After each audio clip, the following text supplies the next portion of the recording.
Tole galatooma Profeesar egaa Jawaar gara keetitti hin deebisa. Wanti addaa irratti si kaasu wanti kana dura deemanii akkuma Profeesar duratti jedhanii walitti bu'iinsi daangaarraa uummattoota keessattuu uummattoota naannoo qotee bulaa fi horsiisee bulaa ta'etti numa dhalata kun beekamaadha. Amma garuu mana maree naannoo Somaaliitu taa'ee daangaan keenya asi jedhanii godinaalee fi gandoota aanolee haaraa dabalatanii ragaasanii gadi ba'an. Jara kana keessaati immoo namoonni hedduun itti aanaa pirezidaantii paartii bilisignaa dabalatee warra federaala keessatti illee aangoo gurguddaa qaban beekamtii mootummaa federaalaatiin kan deeman wanti kuni ergama siyaasaa Profeesar jedhan qabaachuu isaa waan gaaffii nama gabachiisu miti. Maali ergaan isaa Oromoo irratti wanti amma naga'u kun deemuun isaa qe'ee Oromooti irraa buqqisuun isaa lafa Oromooti irratti alaabaa naannoo biroo dhaabuun isaanii Oromiyaa kallattii hedduudhaan weerara akkanaa irratti raawwatamuun isaa hiikaa maalii qabaa? Kan ammoo akkamitti irraa aanuu danda'ama? Wanta of gaafachuu qabna maaliif amma maaliif ta'e? Kitaaba kee keessatti boqonnaa tokkotti kennee waa'ee hariiroo Somaaliif Oromoo wal dhibdee ture san akkamitti akka tasgabbeessinee furre barreessee jira. Achi keessatti akkuma kaa'etti akkuma Profeesar amma kaa'etti historically uummanni kun obbolaadha wal daangaa jira dheedaa bishaan irratti walitti bu'uun waanuma jiru gara walitti bu'iinsa sabaa dhiisiitii sadarkaa gosaatti waa osoo hin gahin dhaabbata. Uummanni daangaa irra jiru kun walii fira afaan walii haasaya. Kana bara tippellefsan sadarkaa tokkotti ol ka'e. Kunis maali naannoo san nagada kontirbaandii jira.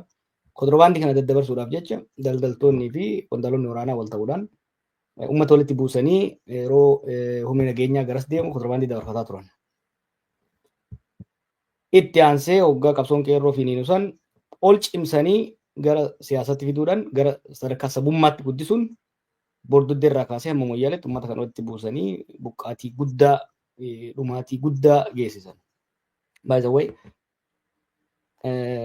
erga biyyatti galle booda wanni guddaan anis namoonni biraatis taanee irratti hojjenne uummata kana lamaan jidduutti nageenya akka bu'u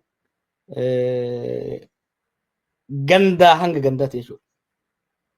Naayiroobitti walitti qabuudhaan, Dubaayitti walitti qabuudhaan, as biyya Ameerikaatti walitti qabuudhaan, bakkoota adda addaatti walitti qabuudhaan, achis qe'ee hanga qe'eetti dhaquudhaan Harar Direedawaa namoota immoo hamma daangatti dhaquudhaan uummanni kun akka walitti lolli akka dhaabatuu fi akka hin kaane godhuu hin danda'amee ture.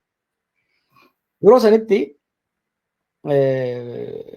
furmaanni waaraa akka dhufu dubbiin daangaa sun lammata akka hin kaane akka furamtu bakkoonnii fi magaalonni irratti walitti gaarreffannaan jirtu furmaata akka argattuuf fedhii ture. Hawaasa lamaanuu irraa dhugaa dubbachuuf bulchiinsa naannoo Oromiyaatii fi bulchiinsa naannoo Somaalee irraas fedhii ture Lammaa fi Mustafaa irraa dhugaa walii galchuun barbaachisaadha. Abiyyi didee dhaabsise waan san bara san dhaabsise. Dhimma wayyaalees furuudhaaf dhimma Direedawaa furuudhaafis daangaan kun for once and for all akka furamuuf abbootii gadaa, damiinota, ugaazota, abbootii qabeenyaa, dargaggoota mari'achiisuun waliigaltee irra gahamee ture furuudhaaf ni dhaabsifame. Maaliif fanjiin jarri wayyaanee kaa'e sun gara fuuldurallee nu fayyada yaadee ture jechuudha yeroo sanitti watamu waatus.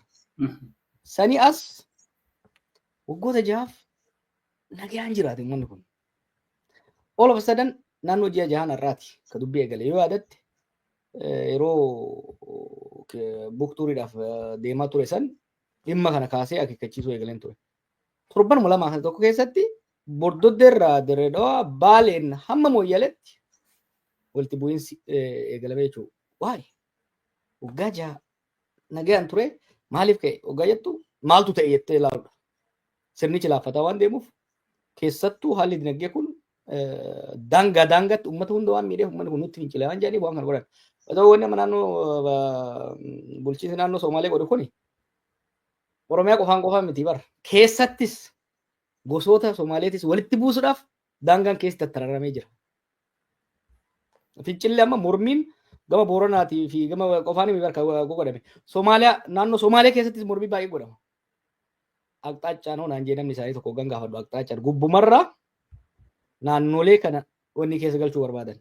Keessattuu Oromoo irratti xiyyeeffatamee maaliif godhama? Naannoo Somaaleetiinis Sidaamaanis even karaa Jimmaa kana irratti amma dheengadda ijoollee lama ajjeesanii dhimma saba Guraagee Oromoo fakkeessuu yaalaa turan. Waay. Naareetiivii oofaa jiran tokko jira seenes isaan oofaa jiran kun mootummaa Oromooti mootummaa kana tiifadha. Yoo mootummaan kun inni ije gamaa gaman asirratti yaa'anii isin fixan jedhanii sense of insecurity uummatatti galchuu barbaadan jechuudha. Wanni kun karooraan hojjetamaa akka jiru wanni isa beeksisu qondaalonni tikaa basaasonni bara TPLF san jeequmsa kana godhaa turan. Jeequmsa maqaa dha'uu nan danda'a. Yeroo san jeequmsa kana godhaa turan. Sababa saniin gariin hidhamanii gariin ari'aman ji'a ja'a dura gara dannatiitti gara damee basaasaa raayyaa ittisa biyyaa makalaakaa marrajaatitti deebi'an. Deebi'uu qofa miti. Baharratti ramadaman, kibbarratti ramadaman. This is a fact I know. Including warra Tigree waan ta'aniif makalaakaa keessaa dhiibamanii turan amma deebifamanii kana maqaa yoon dhahe warri moyyaalee beeku warri baabbilee beeku. Warra bara san jeequmsa san finiinsaa ture. Baatiriin barbaadanii cinaan ari'amanii jiru sibiilii jiraachaa turan. Cinaan embaasotatti ramadamanii turan biyya alaatiitti. Cinaan achuma keessatti bakka adda addaa keessa turan. Gariin immoo hidhaa turan. Kan wajjin hidhaa ture fa'aa jira. Jarri sun hundi baatiriin barbaadamanii gara hojiitti deebi'uu qofa osoo hin ta'in gara bahaa fi kibba baharratti akkasumas daangaa Sidaama kanarratti ramadaman. Kanaaf Oromoo waan tokko qofa yaadachiisuun barbaadan. Bara dubbii Somaaliif Oromoo kana fuudhuudhaaf Dirreedawaatti yeroo tokko walitti qabnee turre Abbootii Gadaa fi Ugaazota. Natti hasaasanii Rabbi rahmataa godhuu fi Shaadam Tuulaa. Maal jedhan? Oromoo tana waan jettuuni nuti kan qabsoofne biyyaaf malee biyyeef miti. Biyyaaf malee biyyeef miti. Jechuun biyya guddoof qabsoofne malee kaayyoof karoora biyya guddoo osoo qabnu waa'ee biyyeetirratti waan xiqqaarratti distract godhamuu hin qabnu hojii sirnoota uummata kana cafaqaniitiin. Rakkooleen gama daangaatis ta'ee gama wal dhibdee jirtu ni furama. Furamuu akka danda'u immoo an qabatamaan I did it, I was there. Rakkoon lafti badni beekamti. Dhugaas ija uummanni kun waliin wakkatu. Dhaqee hanga madda olaabus dhaqee argeera. Booranas dhaqee argeera. Kan Harargeetti deddeebi'ee argeera. Jaarsolii daangarra jiran kan Somaalees kan Oromoos dubbiseera. Hojii torban takkaati. Rakkoon daangaa kun lammata akka hin kaane godhuudhaaf hojii torban tokko gaafata. Uummata kana walitti fiddee turuudhaaf. Sirni amma jiru kun waan kana furuudhaaf fedhis qophiis waan hin taaneef uummanni keenya obsuudhaan wal qoccola daangaa by the way Oromoo keessatti illee godhaa jiru bara. Oromoo keessatti dhimma nageelleetiin wal qabsiisanii yoo kana immoo fakkeenya maal godhan beektaa? Magaalaan Awaash takka jirti as Adaamaa bira. Bakka godina Shawaa Baatii fi godina Arsii gidduu turte. Cinaan isii godina Arsii keessa jirti. Cinaan Arsii ni beekta gara ganda keessan ittiin deemanii abtaamu. Cinaan godina Shawaa Baa keessa jirti. Cinaan godina Arsii keessa jirti. Uummanni gama lachuun jiru Oromoo tokko beeke. Amma maal godhanii muranii Adaamaa jala galchanii olola guddaa oofan. Lafti Arsii muramee Shawaatti makamee lolaa jedhanii uummatan. Uummanni kun bona boonsa beekta. Uummanni Oromoo kun uummata gamna. Caljee qabate. Gaafa duraa gaafa aanaalee Gujii hamma tokko, aanaalee Booranaa hamma tokko, aanaalee godina Baalee hamma tokko walitti muranii nageellee godina ijaaran uummanni kun akka walitti bu'uuf Arsii warra Baalee kana dhaqanii ajiteet godhu, Gujii ajiteet godhu, Boorana ajiteet godhu. Maaliif san godhaa turan sochii yeroo san naannoo san waraana bilisummaa Oromoo godhaa ture san sanumarra aanu jecha waan ummata kana wal ficcisiisuu danda'u gidduutti godhan. Uummanni kun garuu mufatus komatus obsee osoo walitti hin bu'in hagarraa ture jechuudha. Kanaaf rakkoolee jijjiiran kana gara fuulduraa kan keessa Oromoo jirus ni furra, kan saboota biraa wajjin jirus ni furra. Ammatti muuxannoo gahaa qabna. Beekumsa gahaa qabna. Uummata kanallee sirrii beeyna. We will resolve it gaafa jijjiirama booda ni resolve goona ammaaf uummanni keenya obsuu qaba yaada jedhuun qaba. Tole galatooma sillachuu egaa kallattii kanaan wantoonni deemaa jiran baay'eedha. Namoonni naannoo sanarraatti kallattii irraatiin ergaa turan haala amma deemaa jiruun hiriira amma gaggeeffamaa jiru kanaani waan baay'ee waan jijjiiraa akka jiranii fi akkasumas wantoonni jiran akka bakka jirutti dhaabbachaa akka jiranidha kan nuuf dheeraa turanii. Waan jiru jala buunee hordofnee kan gurra uummata kaawwaniitiin geenyu ta'a. Tarii mata duree kan birootti isin dabarsa kanaan wal qabatee sa'aatiidhuma keenyatti fayyadamuudhaaf mata duree guddaa qabnaa. Mootummaa biyya bulchuurraati har'a ibsi bahee jira. Ibsa sanaanis sirriitti ni kaasna. Ibsa san bira osoo hin gahin garuu waan baay'eedha irratti mari'anna. Ibsa sanuu maaltu fidee irrattis immoo ni mari'anna. Garuu wanti guddaan tibba kana hayyoonni Oromoo akkasumas bakka buutonni paartilee siyaasaa Oromoo gaggeessaa turan tokko xiyyeeffannoo guddaa horatee kallattii garaagaraatiin namoonni irraa haasa'aatiidha kan turan guyyoota muraasa darbee jechuudha. Keessattuu Waashingtan magaalaa Siyaatilitti wanti raawwatame sana jechuu kooti. Mariin keessanii walitti dhufuun hayyoota Oromoodhaan nu gammachiisaa. Garuu maaliif kufaatiidhuma Abiyyi irratti qofa xiyyeeffannoon godhamee kufaatii Abiyyi booda wanti karoorfamee jira moo'ii? Inni lammaffaa kanuma wal qabatee jechuudha. Utuu mootummaan kun aangoo qabatee aangorra jiru humna waraanaa ajajuu taankii harkaa qabu akka waan mootummaan kufeetti ta'anii mari'achuun of sobuun ta'uu jedhu namoonni baay'een. Kanarratti deebiin keessan maalidha? Mariin keessan gaariidha. Maaliif xiyyeeffannoo sanarratti qofa ta'ee akka waan mootummaan kufeetti haasa'uun keessan immoo maalidha? Uummata sin burjaajessuu of sobuu hin ta'uu jedhu. Profeesar Sinirraan qaba.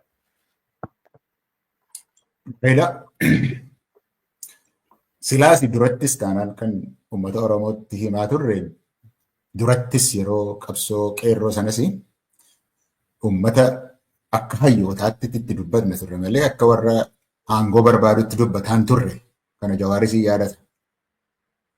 Kan uummatatti himaa turre nuti akka hayyootaatti waan ta'uu adeemu sunitti himnaa, waan ta'uu malu sunitti himnaa, isin barsiisnaa, isin hubachiisnaa, isin yaadachiisnaa ka jedhudha kan.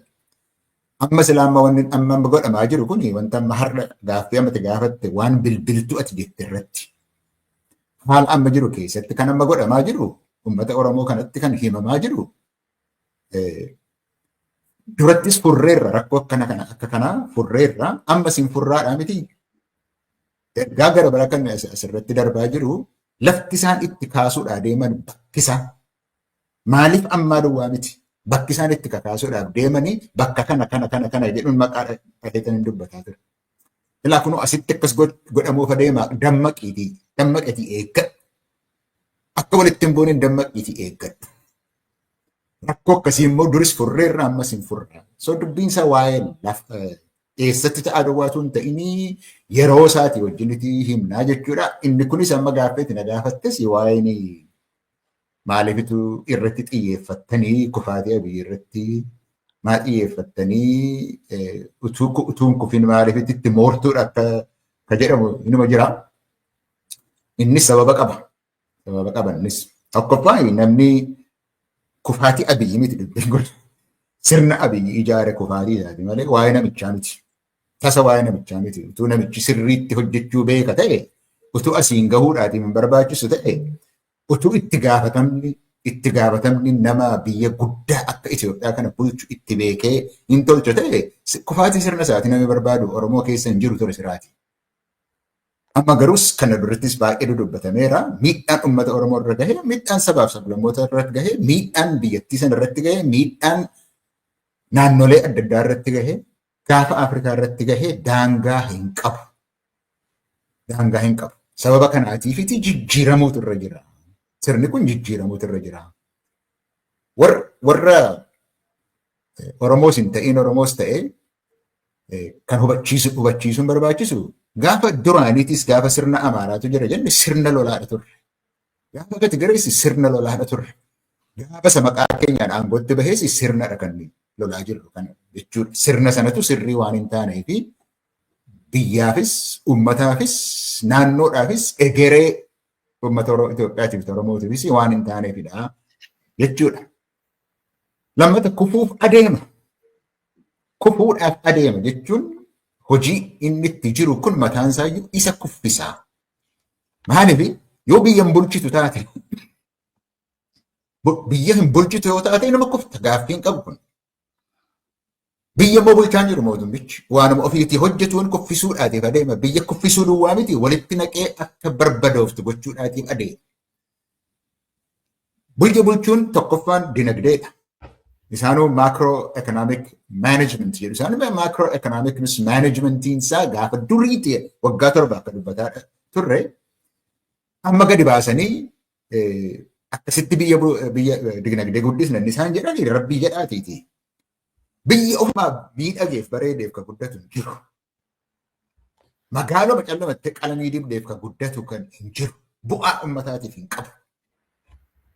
Kan isaan kun itti jiran garuu biyya bareechaadha jirra jedhanii jimma ati maqaa dhoofte sila jimma sana yoo fuunee ilaalle muummicha ministeera jimma irraan bahee jedhu battinnishu jedhe nama 15,000 mana irraa diigeetanii nama 2,000 awwaala irraa diigeetanii nan gaafannee siin jedhe yoo biyya attamii ta'edha. Seerri dinagdee attamiitiin namarraati mana diigdee ati garuu kottu badhaadhina maal fakkaatu theorii kee addanatti dhimma itti bahiitii nu agarsiisi iddoo kan biraattis agarsiisi jedhama. Akkamittiin dinagdeen akkasitti adeemsifama. Waraana babal'isuun waraana kun waggaa 7 waraana babal'isuun dinagdeen guddisu. Itoophiyaan warshaa waraanaa hin qabdu bar. Warshaa waraanaa sanatti babal'isnaa sanaaf dimaandii isaatii guddisnaa waraana babal'isneetitti warshaa Itoophiyaan akka warshaan dinagdee isaa guddatee dinagdee guddisu jechuudhaaf isaan qabdu Itoophiyaan. Inni isaan dhiyoo kan agarsiifataa ture gudaritti qabxaan qalahaan isaas xiyyitiin isaas daakuun inni dhukaasu sunis waan humtallee hundumtu alaatii dhufe malee biyya keessatti wanta hojjetan hin jiru. Kun hin guddisu dinagdee. Lafti waraana irraa kan ka'e lafti haga buubule. Lafti qotamaa hin jiru. Lafti haga buubule bakkuma halleetiiti. Bakkuma hallee naannoo Amaaraa jedhi, naannoo Tigraay jedhi, naannoo Oromiyaa jedhi haga buubule. Kun dinagdee guddisuudhaatiif hin adeemu. Warshaan dinagdeen 700 oltu cufame. Kun dinagdee waan guddisu miti. Gargaarsi alaa dhaabbate biliyoonii tokko kan ga'u. Biliyoonii tokko kan ga'u walitti yoo dabalte kan US, EU bakka biraatti kan dhufu biliyoonii tokko gargaarsi alaa dhaabbate. Investimentiin alaa dhufu dhaabbate. Dinagdeetuun qabaateen biyyi tokko akkamittiin itti fufuudhaatiif danda'a. Mindaa namaatiif kafaluudhaatiif biyyi hin dandeenye. Hakiimotaaf mindaa kafaluu kan hin dandeenye. Hojjettoota mootummaaf mindaa kafaluu kan hin dandeenye. Barsiisotaaf mindaa kafaluu kan hin dandeenye. Loltuudhaatiif kafaluu hin dandeenye. Akkamiin itti fufuu danda'a? Ilaa akkasittiin dinagdee waraana dippiloomasii maaloo jedhee itti fufuudhaaf hin danda'a barbaachisaa miti. Waan isa tolchu, waan isa tursiisu miti mootummaan kun kan inni hojjetaa jiru. Kan isa balleessee mootummattis balleessee biyyattis balleessu waan ta'eef kufuu isaa miti gaaffiin. Baduu isaa miti kan gaaffiin. Nama kumatan immoo hin qaban. Itti himnaan dhaga'uu didan. Nama kumatan immoo hin qaban. Isa kana kan callamannee teenyeen ilaallu. Teenyee ilaaluudhaaf hin dandeenyu. Hin danda'amu.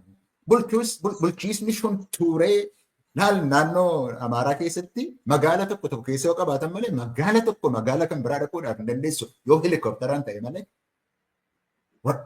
Bulchiisni waan hin jirreef Oromiyaan akkas Finfinneen akkas daseetiin maal akka jechuu ta'e daseetii ta'anii achi keessa ofiitii tolfatanii waajjira isaanii tolfatanii magaala isaanii bareeffatanii masaraa mootummaa bareechisanii achi keessa jiraachuudhaaf kan isaan barbaadan kufuunsaa waan hin oolle ija namaarra jira dirree namaarra jira waa tokko musiif himu sammuu namaa keessaatii badeera mootummichi sammuu namaa keessatti du'eera jira jedhee namni gara mootummichatti baqatu hin jiru mootummaa moggaafamee ala jiru addunyaan dhiise kun utuunni badaa jiru ilaaluun barbaachisaa miti kufeera.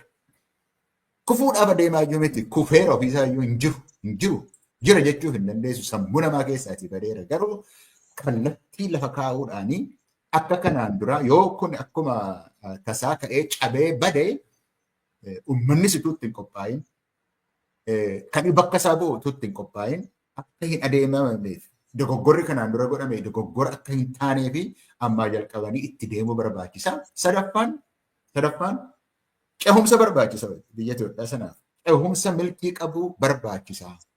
kun bir'atanii gaafa mootummichi iddoodhaatii tasa dhabame sana bir'atanii waan walitti fidan osoo hin taane itti yaadamee itti irratti mari'atamee waan qophaa'uun irra jiru waan jiruufiti akkasitti dhiyaatee siin jechuudhaaf hin jedhe qabxaam. Tole galatooma egaa gaafiidhuma kana gaafii wal fakkaataan gara Jawaaritti deebisa.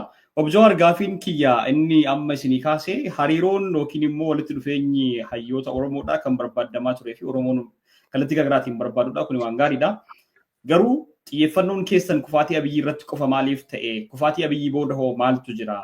Abiyyi aangoo sanarraa ka'ee rakkoon amma jiru kun inni furama jettee yaaddaahi yooni furama ta'e akkamiin furama kan jedhudha. Inni guddaani gaafii lamaan gudheen kaasaa ture kanuma irratti kaanee kan itti aanuttiin isin deebisa boodarraa yoo dandeesse Obbo Jawaar walitti qabee deebisuu dandeessa Profeesar Siqilitti dandeebi'a kallattii garaagaraatiin mootummaa aangoo irra jiru taankis baankis harkaa qabu akka waan kufeetti dhaadheessuuni of sobuun ta'uu uummatas burjajeessuun ta'uu kan jedhudha gaafiin lammaffaa kan itti aanu carraqqisa.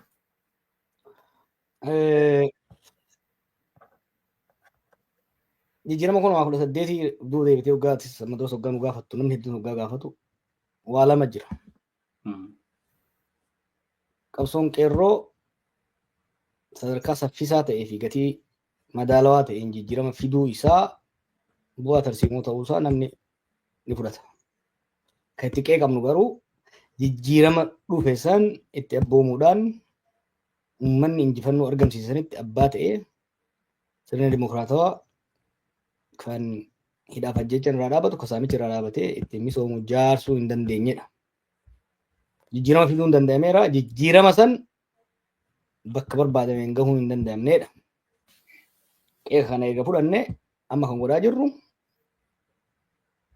hir'inoota jijjiiramoota sadeen amma dura dabranii 74 91 2018 kana hunda keessatti qabsaa'onni hirmaataa turan. Hubadhu warri siyaasatti wal geenye kun sadeen kana keessatti kan hirmaateetu wal gahe.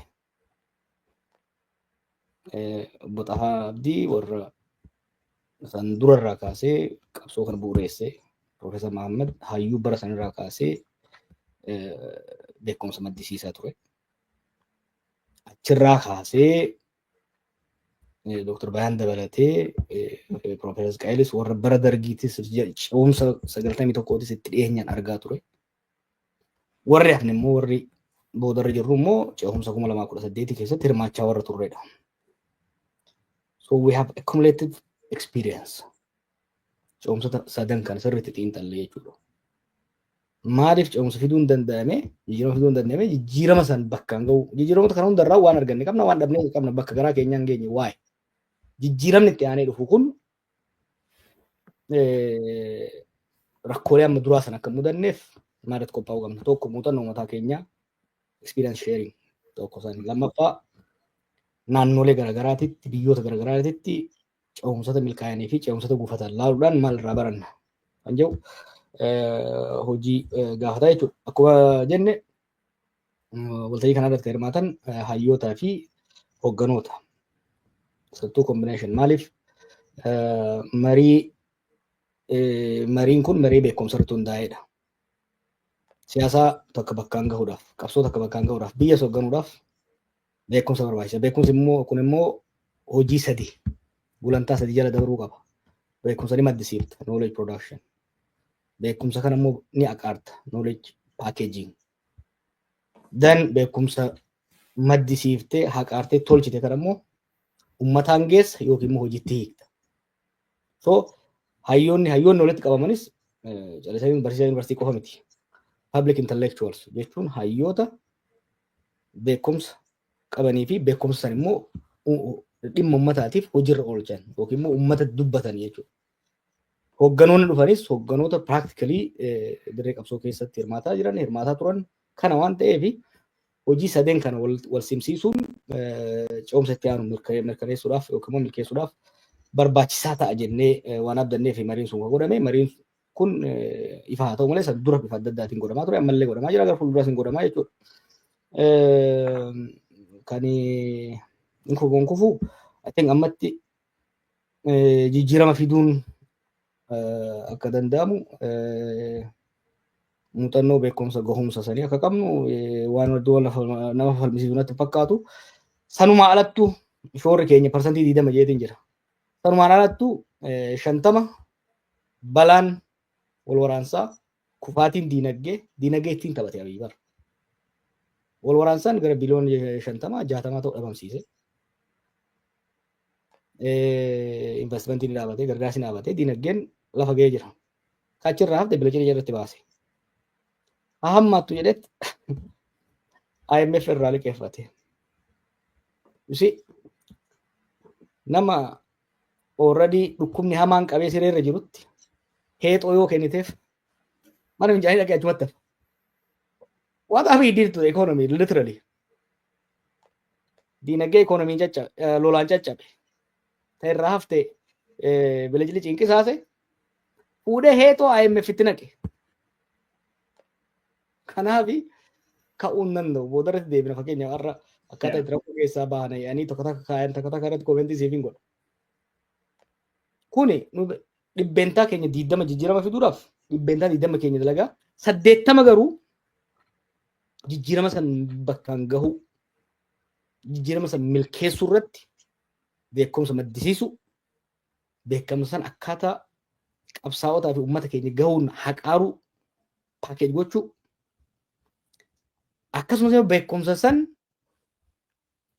sadarkaa adda addaatti warri miidiyaa gara miidiyaatiin warri waraanaa gama waraanaatiin warri birookiraasii gara birookiraasii warri dippiloomaasii gara dippiloomaasiitti hojiitti akka hiikan gochuun barbaachisaadha. Maaliif ce'umsa itti aanu irratti hojiilee gurguddoo dalagamuu keessaa tokko biyya du'arraa baraaruudha.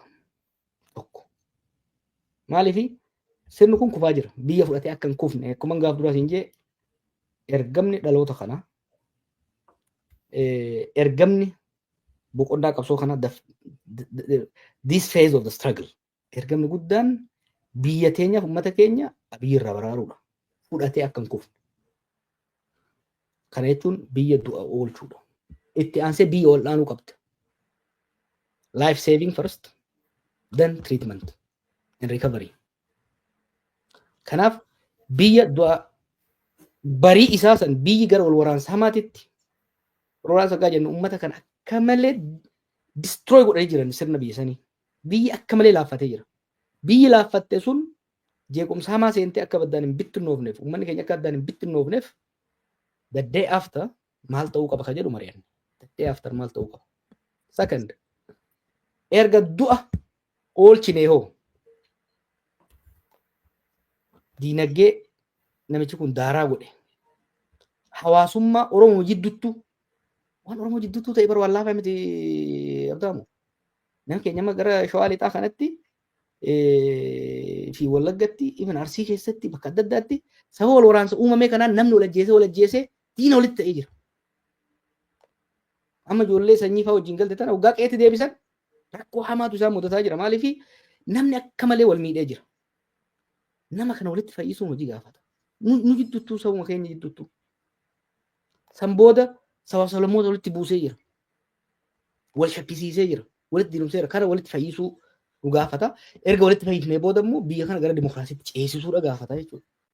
Kun dursanii qophii beekumsa maddisiisuu bal'aa hooggansaa fi hayyoota biyyattii jidduutti barbaachisa. Akka Oromoottis wal jidduutti godhaa jirra. Sabaa salamoota biraa wajjinis godhaa jirra. Balaan Abiy fide, Gaddaafaan Abiy fide, Oromoo fi Itoophiyaa bira dabartee gaanfa Afrikaatiin naannoo san waan faalteef biyyoota ollaa keenya wajjinis hooggansa biyyoota ollaa keenya wajjinis biyyoota naannoo san irraa hajaa qaban wajjinis marii bal'aa godhaa jirra jechuudha.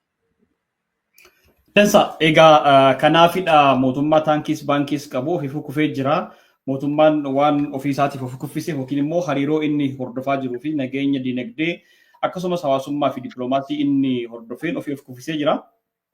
Taankiif baankiin inni qabus harkuma isaatti akka ofiin of rukutu godhee jira. Kanaafidha jijjiirama isaa boodatti mari'achaa jirra kan jedhudha deebiin keessan jechuu kooti. Profeesar gama keessanitti dhufa ganarratti waan dabaltanoo qabaatanii dabaltu. Hariiroon immoo mariin saboota biroo wajjin taasifamaa jiru. Maali hiikaan isaa jedhu? Maal deebiin keessan? Maal hiikisaa jettee?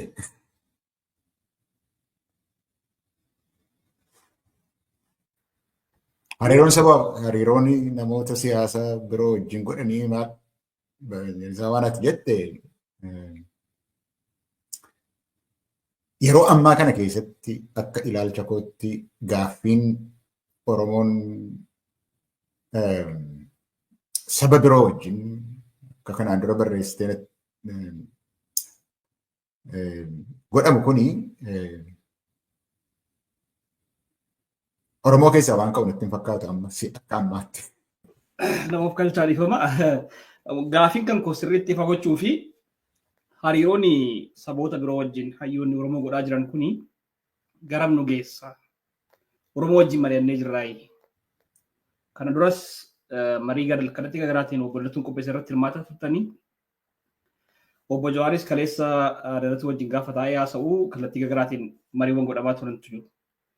Kuni Oromoo wajjin dura fixattanii dagaras deemtanii qabsoo Oromoo fuutanii warra Amaaratti kennaa jirtan moo wanti isaan wajjin godhaa jirtan kun maalidha gaaffiin isaanii sirriitti fagachuu jechuu kooti itti fagachuu.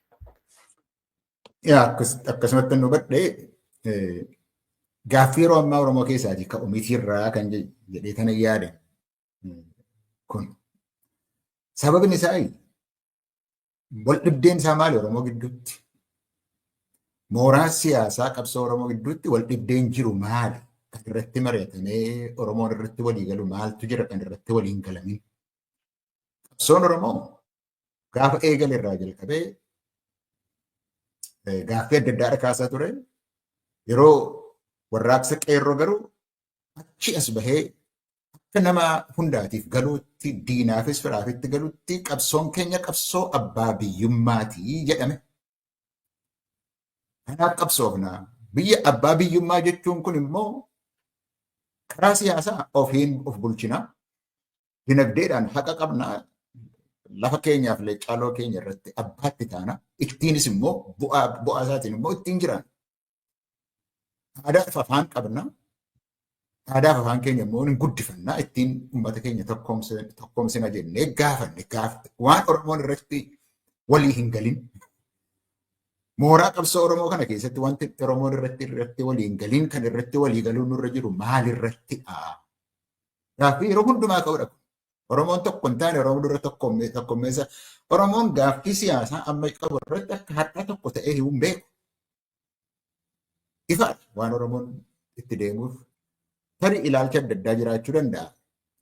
Kaan biyya bilisoomte barbaannaa biyya walaboomte kan jedhu jiraachuudha. Ni mala isa irratti garuu yookiis federeeshiniidhaan bullaa yookiis konfedereeshinii yookiis waan kan biraadhaanis buluu dandeenya kan jedhee ilaalcha adda addaa dhaabbii siyaasaa kan qabaa dhaabbilee siyaasaa ilaalcha adda addaa qabaatuudhaatiif hin danda'u. Dubbiin kun garuu namatu murteessaa yookiis dhaaba siyaasaatu murteessatu hin ta'in uummata Oromootu murteessaa jedhamee irratti walii galameera kunis sogalma isaa irratti kaayyoo irratti walii gallaan akkamittiin akka inni xumuramus irratti walii gallaan maal irratti wal dhaba? Kan Oromoon irratti mari'atuun irra jiru isa kamii jechuun toftaas yoo ta'e toftaa qabsoos yoo ta'e waraanni jira, fincilli jira, karaa nagaa ka deemu jira. Hundumtuu karaatti fakkaate qabsaa'u. Kun waan walitti nama buusu miti, waan irratti wal lolanis miti, waan irratti wal ciiga'anis miti, waan irratti wal gaareffatanis miti. So walii galteenoo jira. Maaliif waa'een Oromoo kun yeroo hundumaa gadi ba'ee tokkummaa Oromootiif jedhameeti yaadama. Oromoo keessatti rakkoon hin jiru yoo ilaalcha irratti ta'e immoo akkuma kanaan dura agarsiifame siyaatilitti dheengadda agarsiifame isa irratti agarsiifame dubbatnee mari'annee waliigaltee irratti ga'uudhaati wanti rakkoo ta'e hin jiru. Tokkoffaan kanadha. Oromoon diina baay'ifachuun diina heddummeessuun Oromoodhaa fi qabsaata Oromootiifis dantaa ta'uun irra hin jiru. Toftaas ta'uun irra hin jiru. Hojii kana warri biltsiginnaa nuu hojjetaniiru akka gaariitti Oromoon akka inni jibbamu godhaniiru waan meeqa hojjetanii dhiibbaa meeqa sabaaf sablammoota irratti geessisanii waanuma Oromoo irratti geessisan iddoo gara biraa irrattis waan geessisanii fi akka tamasila jechaa turte taankiif baankii qabdu bajataaf jeettiis qabdu hunduu kan keessan ka jedhu dhalatee jira. Dhugaatuun ta'in nama baay'een dhugaa godhatee fudhateera. Amma nuti yoo Oromoodhaatiif hojjenne jenne diina Oromooyyuu xiqqeessuun hojii guddaa barbaachisaadha. Nuuf diina heddummeessuun barbaachisaa miti. Abashaati jette intinaa sana keessattuu yookiis siyaasa biroo kan deemsanii wajjinuu kanatti jette siyaasni Oromoo duriyyuu taanaan mariidhaan kana deemudha. Waliigalteedhaan kana deemudha. Saboota kan biraati wajjinis dur akkasumatti deema. Kun siyaasa qaroomina qabudha. Waliin dubbatta. Warra waliin gallee wajjin waliin dubbatta. Warra waliin gajjeen wal hubachiista. Sababa kanaatiif saboonni warri hariiroo nuti qabnu kaayyoo nuti qabnu hin qabaatin jiru Itoophiyaa keessa. Isaanii wajjin iyyuu dhaabbilee siyaasaa hariiroo jennu sana kan hin fudhanne wajjin iyyuu waliin dubbachuun siyaasa qaroomina qabudha. Barbaachisaadha. Diina kana immoo irraa xiqqeessuudha barbaada. Warra akka keenyaa immoo jiru. Warri kaayyoo siyaasaatiin irratti walii garru uummanni baay'eetu jira. Sabaaf sablammoonni baay'eetu jira. Isaan immoo Oromoo akka obboleessa hangafaatti kan isaan ilaalan. Oromoo irraa waan eegan qabu. Oromoo irratti waan hirkatan qabu. Sababa kanaatiif isaaniinis wal duukaa hiriiruudhaaf akka dandeenyutti shakkii isaan qaban irraa hambisuun hojii guddaa kan nu barbaachisudha. Kanaaf waan PP'n uummata Oromoo kana dhimma mataa isaaniitiif jecha dantaa Oromoo irraati waan fagaate mooraa qabsoo Oromooti waan ala ta'e deemsisaa. Oromoo kana uummata kana biratti waan isaan jibbisiisanii isa irraa badii PP'n fidde sana fayyisuun fooyyessuun barbaachisaa waan ta'eef inni immoo bor waan jedhamu tun ta'in waan har'a irratti hojjetamudha. Arfaffaan waan ani jedhu waa'ee ammatee naan jette irratti lachuusaa wal duukaan deemu yoo Oromoo keessa waa jiraate yoo wanti irratti waliin dubbachuu dandeenya barbaachisu yoo jiraate mooraa qabsoo Oromoo keessatti saba Oromoo gidduutti waan irratti dubbatamu yoo jiraate iyyuu isas deemsisaa kunis deemuudhaaf hin danda'a waan dabaree eeggatu miti. Kanaafiti waan Oromoo keessaa ka'uun irra jiru miti yeroo ammaa keessatti gaaffiin kun jechuudhaaf hin jedhu.